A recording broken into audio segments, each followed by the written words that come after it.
Are you looking for a fun way to win up to 25 times your money this football and basketball season? Test your skills on Prize Picks, the most exciting way to play daily fantasy sports. Just select two or more players, pick more or less on their projections for a wide variety of stats, and place your entry. It's as easy as that. If you have the skills, you can turn $10 into $250 with just a few taps. Easy gameplay, quick withdrawals, and injury insurance on your picks are what makes Prize Picks the #1 daily fantasy sports app. Ready to test your skills? Join the Prize Picks community of more than 7 million players who have already signed up. Right now, Prize Picks will match your first deposit up to $100. Just visit prizepicks.com/bluewire and use code BLUEWIRE. That's code BLUEWIRE at prizepicks.com/bluewire for a first deposit match of up to $100. Prize Picks, daily fantasy sports made easy.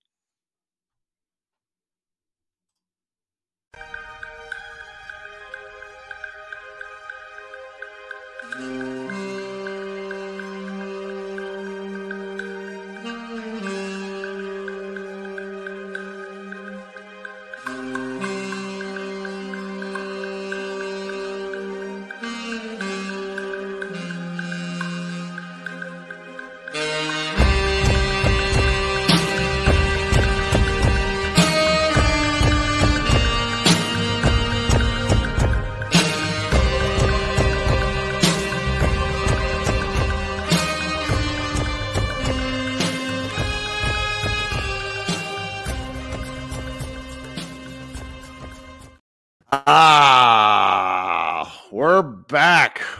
It's Kirk Henderson and Josh Bowe. Welcome to Pod Mavericks After Dark. The Dallas Mavericks just defeated the San Antonio Spurs 126-119 in what was at times an unnecessarily stressful game, but the Dallas Mavericks that we know and love wouldn't have it any other way. Josh, how are you? I'm doing good. I thought this was a pretty fun game, actually, all things considered. I know I tweeted that out, and some Mavs fans, I think the Spurs immediately took a 2 or 3 point lead after that, and they were like, this isn't fun. I was like, but objectively, I thought that was a pretty fun game for opening night. It got a little sloppy, but sometimes opening night games can be a little rough to watch, teams trying to get into the swing of things. But this was, I don't know, this was fun. Pretty free-flowing game. Not a lot of stoppages for the most part. Oh, looks like my camera is going nutso, so I'm going to try to fix that. But yeah, that was a pretty fun game. Yeah, and I think we have to start with the most obvious of them all, Dereck Lively. Dereck Lively, 20 points, 10 rebounds in a debut off of the bench. I could not be more excited compared to where I was when the Dallas Mavericks started the game. And all of us were, and I'm sorry, quite rightfully out with our fucking pitchforks for Jason Kidd making it unnecessarily hard again, Dark Souls style coaching where he wants it to be harder than it needs to be. Lively came in off the bench and simply changed the tune of the game. With Maxi Kleber starting, Kleber had kind of an up and down game, largely up and down. Dereck Lively came in to did I put down 20 points? He only had 16 points. He was a plus 20. Sorry about that. I got my my stats wrong when I was reading on the page. 16 points and 10 rebounds, which is really just, it's ridiculous. And we were talking about this in the Mavs Moneyball Slack as we were discussing the game. And Lively only his career high at Duke was 13 points. So pretty just, I don't even know where to start with him because the points are just such a bonus because what he did was really help change the tone defensively for the team. What did you think? Yeah, for sure. I mean, it was a night and day difference in how the Spurs operated. I mean, basically until the first substitution, really until Lively got in the game, it was pretty much a layup line, it felt like. The Spurs had 46 points in the paint for the game, but that was not, which is a relatively okay number, not good for the Mavs, not bad. But they were trending towards one of those nights from last season where they were getting upwards of high 50s, low 60s. Everything was at the basket for the Spurs in the opening minutes. And that's not all, Maxi Kleber and, Dereck Lively is not the only reason why things changed around. But hey, putting in the tall 7'1" athletic guy to help clog the paint is certainly a better idea than maybe starting, what your front court was basically 6'6", 6'5", and 6'9", 6'10" Maxey. So yeah, he made a difference immediately, and yeah, the offense was what shocked. Like, I mean, we've seen in the preseason and summer league, he's been pretty composed on the defensive end. Obviously, doing it for the first time in a regular season game, that counts. That's a big deal. But we kind of expected if he's gonna contribute, he's gonna be contributing on the defensive end. The 16 points and the finishing around the basket was just like, I mean, that's like icing on the cake, man. I mean, that was awesome. I mean, he was setting screens tonight. I mean, he got called for a couple offensive fouls, but he set better screens in this game than he set in the entirety of summer league and preseason. Yeah, we were watching his screen setting in summer league in the preseason was very much a cause for concern, and there frankly wasn't one tonight. Yeah. The thing that I kind of keep coming back to, so I think for tonight, what we're going to do is we're going to push off the fact that the kid and the coaching staff nearly tried to outsmart themselves with the starting lineup that they had. And I think the intent was when they put Maxi Kleber out there with Derrick Jones Jr. was they thought that the Spurs would match and guard Kleber, and that didn't happen. So instead what happened was Derrick Jones would go to the corner, and this is only for like the first 6 minutes of the game. The Mavericks really pulled out of this pretty quickly. Derrick Jones went to the corner, and Wembanyama just stood at the elbow with his arms out, where he basically became a shutdown corner and effectively closed off that side of the basket. Kyrie Irving did not see Wembanyama on his first shot attempt when Wembanyama stuffed him. I'm pretty convinced of that because Wemby's just so long. And when the Mavericks decided to go with Lively, and here's the thing, I think Lively can shoot. That we probably won't see it this year, but I actually think that Lively can shoot threes. But the rim running effect changed the gravity for the Mavericks because it was just so obvious that when Maxi's in the game and Luka tried to throw him a couple of lobs that resulted in turnovers, you're just not getting Maxi going to the rim.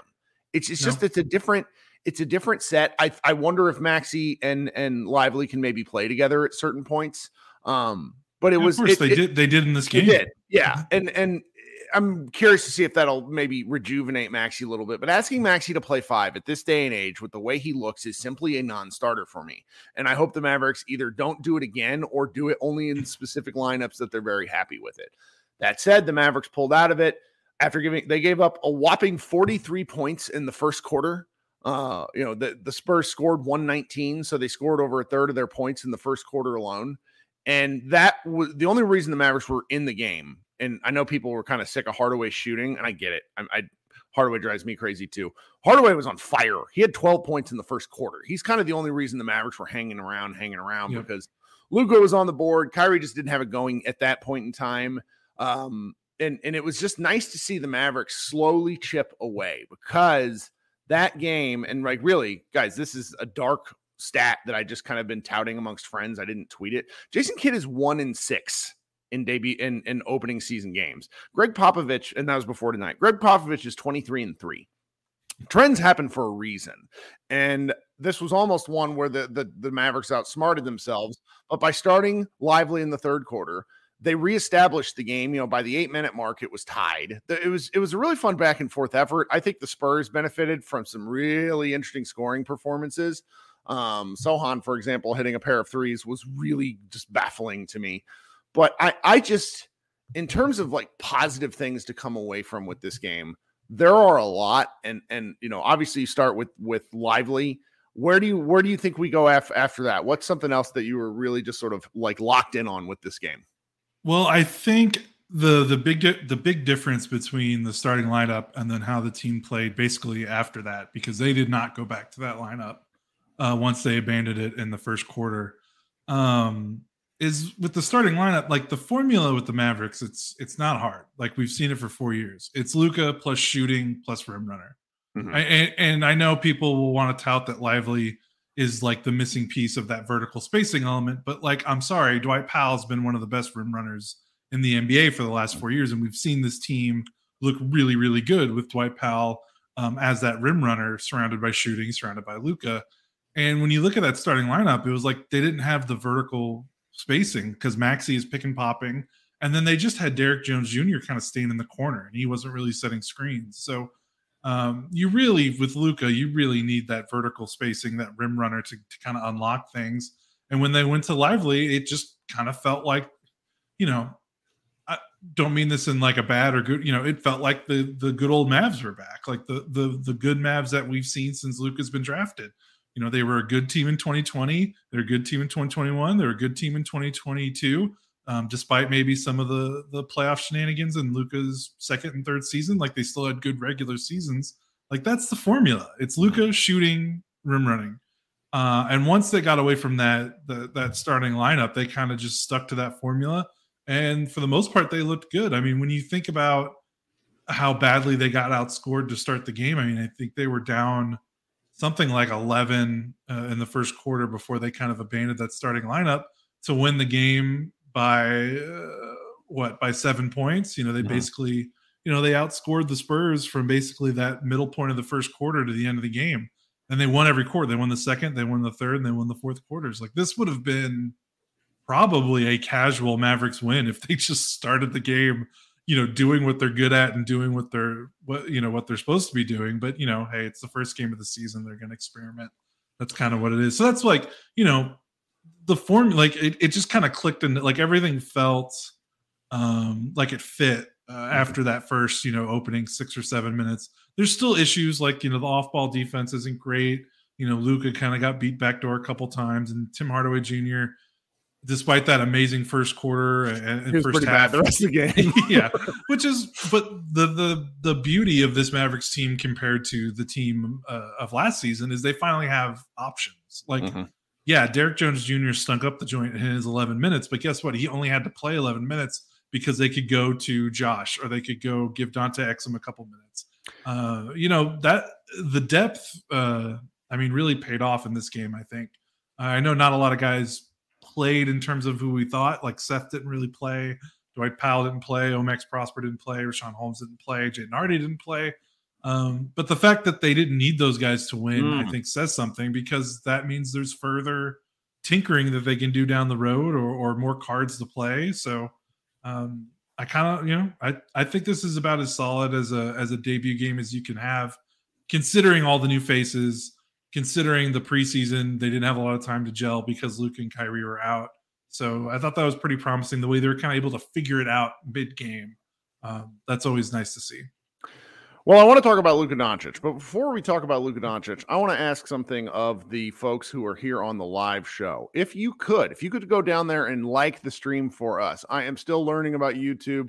We have my friend Jonathan there who is always sending me DMs after our show, letting us know the things that I need to be doing differently, because there's just simply a lot we old heads do not know about how this works. But liking on the stream is very, very important. While you're liking that stream, if you could consider subscribing to Pod Maverick, that would be simply fantastic. There's 249 of you in here right now, which is making me laugh because our off-season shows, we just didn't get nobody, which is not surprising. If for those of you who do not know this, we also run a second post-game show. I run a second post-game show. Sometimes Josh joins, where you, as fans of and members of the Pod Maverick Mavs Moneyball community, can come up and talk just like Josh is. We use a really easy to use software where you can tap in from your phone or from your computer. We have a great time when the Dallas Mavericks win. We have an even better time sometimes when the Dallas Mavericks lose, because we get all of our bitching out and talk to other human beings instead of talking online and on Twitter where people just tend to fight. So I would really recommend you subscribe and like our show and look for that other show, which I will mention again towards the end here. We're driven by the search for better. But when it comes to hiring, the best way to search for a candidate isn't to search at all. Don't search, match with Indeed. If you need to hire, you need Indeed. Indeed is your matching and hiring platform with over 350 million global monthly visitors, according to Indeed data, and a matching engine that helps you find quality candidates fast. Ditch the busy work. Use Indeed for scheduling, screening, and messaging so you can connect with candidates faster. And Indeed doesn't just help you hire faster. 93% of employers agree Indeed delivers the highest quality matches compared to other job sites, according to a recent Indeed survey. One of the things I love about Indeed is it makes hiring all in one place so easy and streamlined, so I can spend more time on the rest of my business. Leveraging over 140 million qualifications and preferences every day, Indeed's matching engine is constantly learning from your preferences. So the more you use Indeed, the better it gets. Join more than 3.5 million businesses worldwide that use Indeed to hire great talent fast. And listeners of this show will get a $75 sponsored job credit to get your jobs more visibility at Indeed.com/Blue Wire. Just go to Indeed.com/Blue Wire right now and support our show by saying you heard about Indeed on this podcast. Indeed.com/Blue Wire. Terms and conditions apply. Need to hire? You need Indeed. Bringing it back to Luka Doncic, it's been mentioned in the chat quite a bit, which I'm really, really enjoying the chat. You guys are having a great time. Luka Doncic ran, and I don't mean like kind of jogged and did the Luka shuffle that he does. He in that first quarter busted his ass up the floor 2 or 3 times to the point to where the Spurs looked like they did not know what was going on. And if the Dallas Mavericks actually push, and Geraldo Vulgaris, kind of made some jokes about this on Twitter where it's just like they always ask Luka to push. If the Mavericks push, it just changes the math for the rest of the game. There's John Bowman in the chat notes. He yelled at a ref while running. This is an improvement. It's a great point, John. Frankly, if he's running, he can't bitch. And that's a key distinction and something that really matters over time. I felt that he was not only running, he was passing ahead more. I felt, and I would need to see the pace stats, and that, really that doesn't normalize until about 20 games anyways. Yeah, but hey, 19 fast break points, which that did not happen a lot last season. So I don't know. I'm such a whiny grump when this team isn't fun, and I simply had a great time, and the pace really played a part in that. So tell me what you're thinking. Yeah, 19 fast break points. You could probably count on one hand how many times they got close to that number last season. So that was really good to see. The early transition offense, I think, also helped Lively. I think he got a bucket or two, not necessarily on the fast break, but definitely pushing the pace. Pushing after made baskets, I thought was really good. They did that a couple times. And with their defense, let's be honest, the defense is going to be maybe better this season, but it's not necessarily going to be elite. At least I don't think so. At least not yet. One game in, we'll see. But so they're going to have to get used to pushing after made baskets, I think, because I think that's still going to be the occasional issue for them. Like that Lively had that really nice kind of reverse finish layup after Luka kind of kicked it ahead to him after a missed basket, and then they had a really nice push ahead to Kyrie, got a transition layup in clutch time, which, you talk about how slow this team was. If you thought the Mavericks were slow last season, just in normal regulation, when it was clutch time, they were basically that was dinosaurs. Everything we did not see last year. So they forced 2 turnovers in clutch time. They got Kyrie on the fast break after it. That was awesome. You just didn't see that. And I think that's part of, Kyrie kind of integrating himself into the team more, because Kyrie likes to run. He likes to get up and down the floor. So that can be maybe a little contagious for Luka, because if you think about the last few years, Luka hasn't run because who has forced him to run? Sure. Nobody. You look at the roster they've had, they just have not had the type of dynamic, quick athletes that you'd want to get out in the open floor. Yep. His running mate for a long time was Jalen Brunson, who also liked to kind of slow the game down and walk the ball up the floor.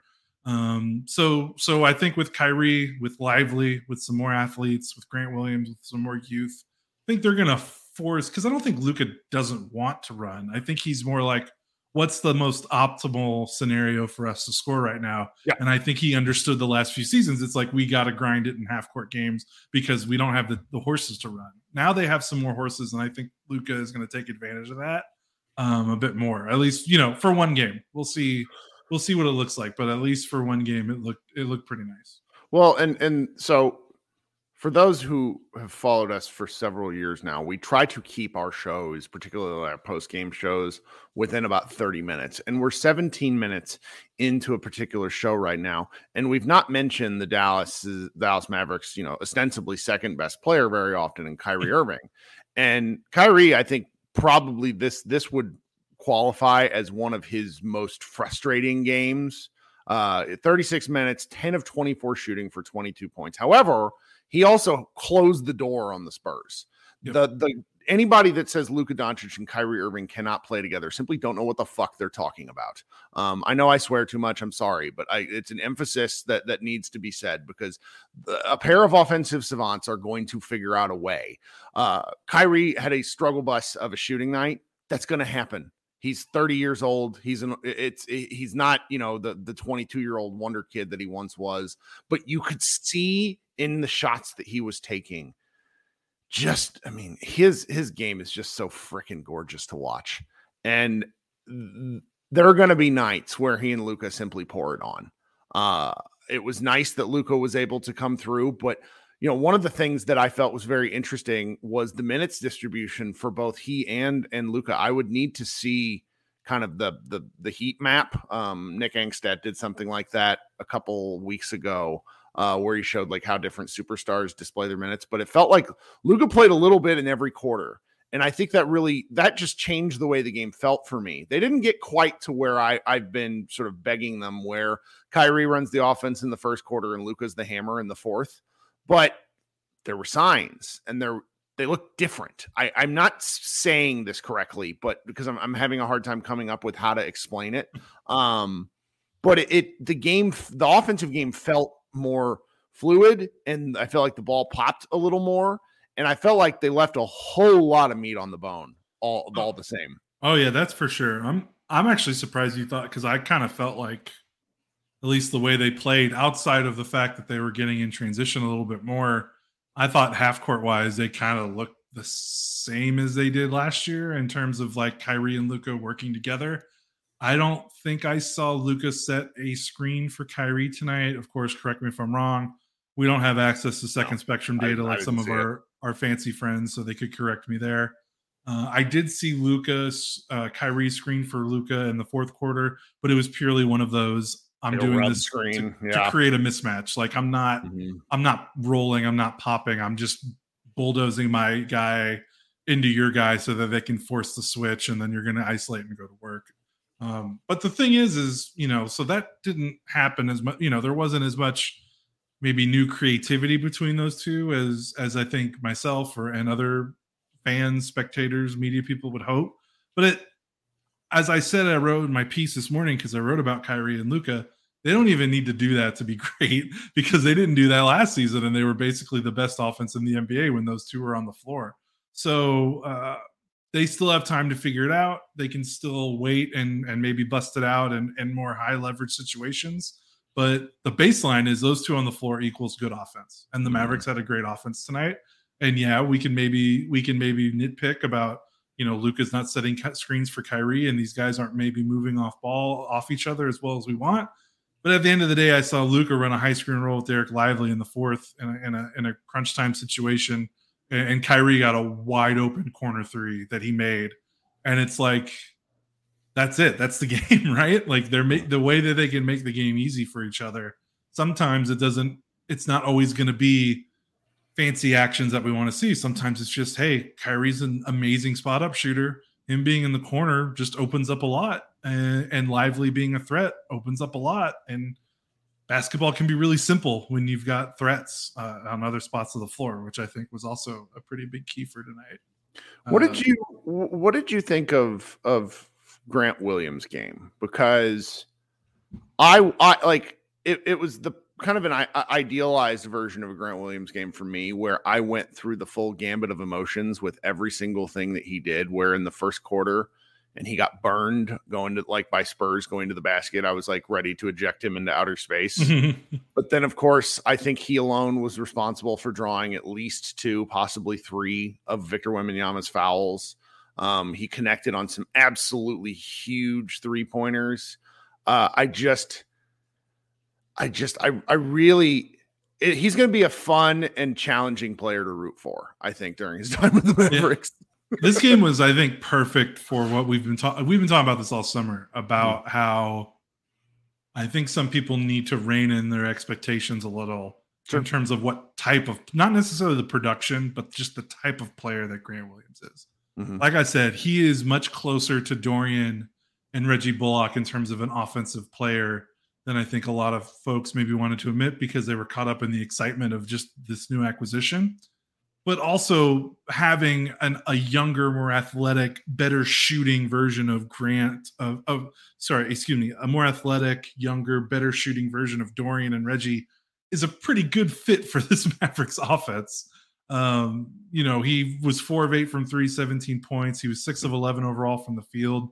It's a pretty, 6 rebounds, a block, like not dissimilar of a stat line that you would see from Dorian from a good Dorian game. The thing with Grant, though, is that I think he's going to be a way more consistent shooter than Dorian is, and Dorian was. And then the other thing is that he's got some girth, and he's not going to get muscled around a lot. I think the first half was a little weird. Defensively, I think it took him a while to settle in. He got beat bad in some one-on-one situations. But as the game went on, he was much better defensively. Second half and fourth quarter, especially, he was great defensively. And he kind of, because of the fact that he's not a guy that's going to have a high usage or do stuff on his own, he is going to have some quarters and moments where he's kind of invisible a little bit offensively. First quarter, 0 points. Second quarter, 9 points. Third quarter, 0 points. Fourth quarter, 8 points. Because he's more of a spot up guy. And occasionally you're not going to get the spot up looks because teams are going to guard you differently. And he's not a guy that's going to maybe, he's not going to run pick and rolls and do stuff like that, which is okay, which is fine. The team doesn't need him to do that. The only thing I would have liked to see more from Grant was maybe some more pick and pops with Luka. Didn't see a ton of that. But the fact that he was still able to be productive without that, again, I think you said it earlier, they have more meat on the bone. They certainly have more with him in terms of how they want to use him. But if this is how we the nice thing about Grant is even without all that, this is kind of like the floor, you know what I mean, of his game. This was a good game. He can miss some shots and maybe he has worse games, but like in terms of his usage, this is kind of like his baseline expectation. He's gonna get these shots every single night. CM33 in the chat notes something that I saw too, where it was like a quick twitch, as he says, a quick twitch layup on the block. It was a drop step layup that Dorian can't do that. Yeah, and Reggie never did that either. Reggie never did that. I think Reggie had 10 2-point field goals last. Something astronomical. So he's I don't mean to slight Grant at all. He's definitely better at that stuff. But expectations around him, where it's like, oh, he's going to be coming in and he's going to be playing out of the short roll and making some right passes and being a little bit of a playmaker. I made a joke. He had a full court Luka pass ahead where he dribbled in and got a layup, where I just he dribbles like a fat guy. I couldn't think of any other way how to explain it, where he bounces with the ball, and it just fucking killed me because I dribble like that as a fat guy. And the Grant experience is going to be fun. There's going to be nights where I come in here and can't stand how he played, but it's nice to have a guy that kind of elicits that kind of emotion. That's a role player because he gives and takes. And tonight he did a whole lot of giving, and I really had a lot of fun watching him. We're pretty close to maybe wanting to close up here. So I'm kind of thinking, there really isn't too many other people we could talk about. Josh Green hit 2 huge threes. His shot just looks beautiful. We've not talked since the Mavericks re-signed him to a contract extension for 3 years. Was it $41 million? Is that right? 3 for 41. Absolute steal. Yep. I know it kind of floors people nowadays when you hear about how much NBA players make, but he's making less per year, I think, than Grant Williams.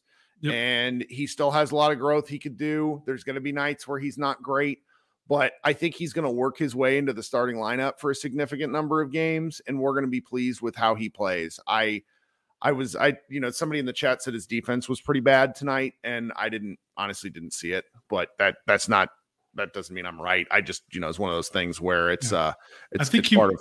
Yeah, I think he was better in clutch time. I think the first 3 quarters or so. That was kind of the whole team. The whole team was pretty bad defensively the first half and third quarter, and for once they got some like the timely stops, which that was just non-existent last season. He still found, I know people are really mad about him not starting, still found his way to 29 minutes. He played the final 3 or 4 minutes of the game, final 2 minutes of the game. He closed the game out, so that, whether he starts or not, it's pretty apparent that he's going to be a big part of this thing. It's not like he got yanked around tonight, or Derek Jones played 11 minutes and, no one else off the bench really threatened him for minutes at all. I mean, he was the main guy besides Dereck Lively and Tim Hardaway Jr. So, yeah. My final comment has to be Jason Kidd being mic'd up, put on one of the most performative coaching displays he's ever had. Like him screaming, he doesn't do that. He doesn't. That was pretty that. funny. He doesn't talk that much. It was great, and like the announcers, like Reddick was there. I think it was Reddick, wasn't he, in the announce crew tonight? Yeah, it was Reddick and Richard Jefferson. When he first got on the mic, they talked about how he's like uncharacteristically quiet, and I remember laughing out loud because I'm just like, he's always quiet. He does coach, but he's not a demonstrative coach. Period. That's okay. Sometimes it makes me want to scream, but he doesn't sit there like Tom Thibodeau going ice, ice, ice. Like that was ridiculous. Get out of here. Just the performative nature of athletics sometimes really, really tickles me. What'd you think of Victor Wembanyama? I thought he was awesome offensively. Offensively, I was not expecting him to and I'm big on him. I just thought his offense was going to take a little bit, and of course, it's just one game. But his 3-pointer looked great. His jumper looked great. I thought it was a shame that he kind of, the foul trouble. He only played 23 minutes. Great for the Mavs. That might honestly have been the reason why they won the game, was that he only played 23 minutes instead of 30 or 32. But he didn't have any cheap. Oh, that's another thing we could say. Credit to the Mavs. They got him, I think Victor had maybe 2 moving screens that he was called for. Yeah. But there were 2 fouls that he committed that were basically the result of the Mavs not being scared of him and being That's right. aggressive. Dereck Lively got one early on. Not Dereck Lively. Derrick Jones Jr. Yeah, that was probably the best play Derrick Jones Jr. made all night in his 11 minutes. Was he went hard right into Wembanyama's chest and got a foul. I think Grant Williams got another one as well. So kudos to the Mavs for kind of forcing the issue there and getting him into foul trouble. Just as a fan, just watching, I would have loved to see him more, because it was a difference when he was on the floor, especially defensively. The Mavericks just could not operate as cleanly maybe as they wanted to with him on the floor. But yeah, he's fun. I'm so glad he's in the Mavericks division forever and ever and ever. The best part about basketball season being back is the plethora of text messages I get from people that are Mavs fans coming out of the woodwork to be like, this is awesome. And I love it. Always do text me. People that you haven't talked to in a while. Yeah, it's great. It's great. Okay. I think we're done. If you want to head on over to MavsMoneyball.com, I wrote about 800 words on the game during the game. We're going to close out of this show, and then we're going to start our fan. We're all fans, but I want you guys to come up here and join me and talk about this game with me a little bit. Get your takes off. My friend Jason Gallagher already sent me a message. He's looking for it. I'm trying to berate my friend Dave Dufour into joining the show, but you don't have to be media people. I want regular fans that just have thoughts and want to be happy. So that show is already out there waiting for you on YouTube. I'm going to close out of this one, post this to a podcast feed, and hop back in. In the meantime, overnight, we're going to have multiple articles up at MavsMoneyball.com. I'm really tempted to go with a headline on one of our posts of Dereck Lively outplays Victor Wembanyama. Probably not going to do it because I don't think it's fair. But, God, it's been since – we haven't had a great game since that Mavs Sixers game where Luka and Kyrie scored 40 each. We just haven't had this kind of fun. So I want to enjoy this. So please subscribe to that show or subscribe to our podcast channel. Let's hop back in here in about 15 minutes and talk some more ball. Josh, you got anything else? No, nothing else. I think we can get ready to get out of here. But also just Spurs made 11 threes, Mavs made 15, 12-point advantage of the 3-point line in a 7-point game. So Mavs basketball is back for sure. Okay, we're going to have a great season. Please come hang out. We will talk with you guys soon. Looking forward to talking to everybody, and have a great night. If you aren't going to join that one, go Mavs.